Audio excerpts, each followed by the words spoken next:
qu'est-ce qui a retenu l'attention cette semaine pour toi, mon cher? Écoute, je voulais absolument te parler de ce magazine du Science et Vie. C'est une édition spéciale du Science et Vie.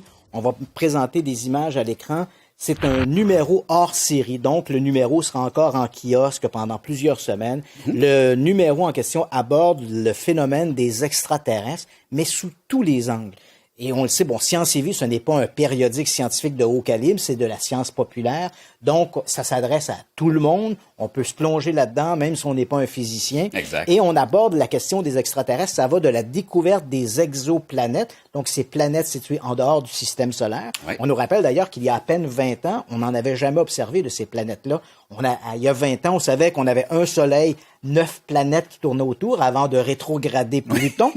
Donc, on avait un Soleil, 8 ou 9 planètes, mais on ignorait si des autres soleils dans l'univers, on regardait les autres étoiles, on savait que c'était des soleils, mais est-ce que ces soleils-là avaient aussi des planètes qui gravitaient autour ou est-ce que notre modèle était un modèle unique? Et là, maintenant, on en est à peu près à 3000 exoplanètes d'observer. Wow. Et on sait maintenant, on est capable de faire des calculs, il y a des milliards de planètes dans le monde, dans l'univers, et de ces planètes-là, il y a des mondes habitables, semblables probablement à la Terre. On a d'ailleurs à peu près 300 planètes qui sont dans ce qu'on appelle des zones de vie. Donc, on a observé des planètes qui pourraient avoir des formes de vie. Le magazine Science et Vie, non seulement aborde cette question-là, mais il aborde aussi la question des ovnis, il aborde aussi la question de l'exobiologie, des formes que pourraient avoir les extraterrestres. Est-ce que, obligatoirement, l'évolution d'une forme de vie nous conduirait à l'apparition d'êtres humanoïdes comme nous, ou comme ceux que les gens disent voir à bord d'OVNI, ou qui prétendent avoir été enlevés par des extraterrestres, c'est toujours des formes humanoïdes. Est-ce que la forme humanoïde est obligatoirement la forme absolue dans l'évolution d'une vie intelligente? Donc, le magazine Science et Vie aborde vraiment toutes ces questions-là et il le fait de manière très posée, de manière très objective.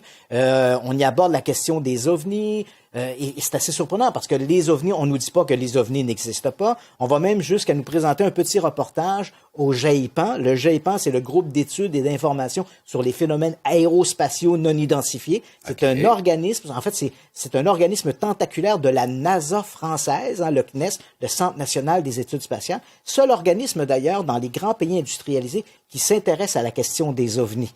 Donc, on est allé là-bas, on a fait une entrevue avec ces gens-là. Donc, c'est vraiment un magazine à se procurer. C'est bien fait, c'est bien présenté. Ça sera sûrement encore en kiosque pendant quelques semaines. Donc, pour les amoureux des extraterrestres, quelle que soit votre approche, quelle que soit votre position par rapport à la question des extraterrestres, c'est absolument à se procurer. Science et Vie, un très bon numéro. Est-ce qu'un jeune de 12 ans passionné va s'y retrouver? Je pense que oui. Oui, je pense assez bien là. Il suffit simplement, on n'aborde pas ces grandes questions-là avec un discours hermétique. C'est vraiment présenté, c'est de la science populaire qui s'adresse à monsieur et madame tout le monde. De ce magazine du Science et Vie, c'est une édition spéciale du Science et Vie. On va présenter des images à l'écran. C'est un numéro hors série, donc le numéro sera encore en kiosque pendant plusieurs semaines. Le numéro en question aborde le phénomène des extraterrestres, mais sous tous les angles. Et on le sait, bon, Science et Vie, ce n'est pas un périodique scientifique de haut calibre, c'est de la science populaire.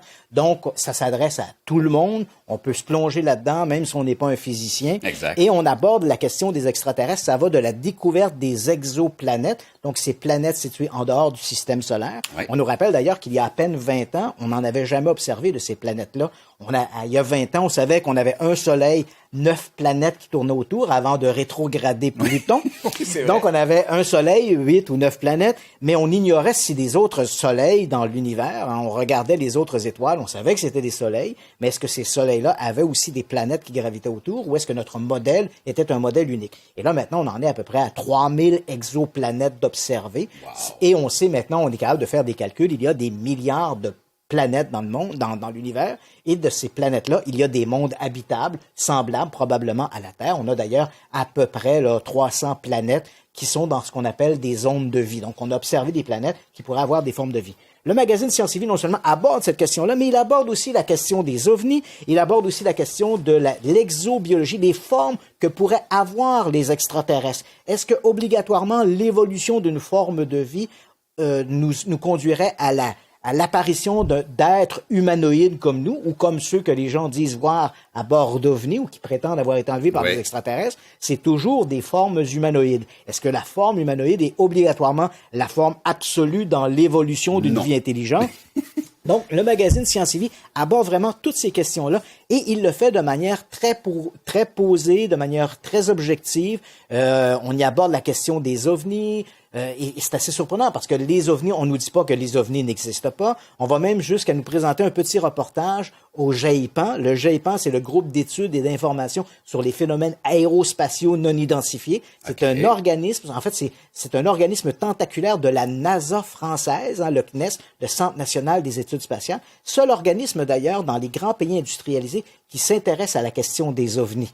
Donc, on est allé là-bas, on a fait une entrevue avec ces gens-là. Donc, c'est vraiment un magazine à se procurer. C'est bien fait, c'est bien présenté. Ça sera sûrement encore en kiosque pendant quelques semaines. Donc, pour ceux, les amoureux des extraterrestres, quelle que soit votre approche, quelle que soit votre position par rapport à la question des extraterrestres, c'est absolument à se procurer. Science et Vie, un très bon numéro. Est-ce qu'un jeune de 12 ans passionné va s'y retrouver? Je pense que oui.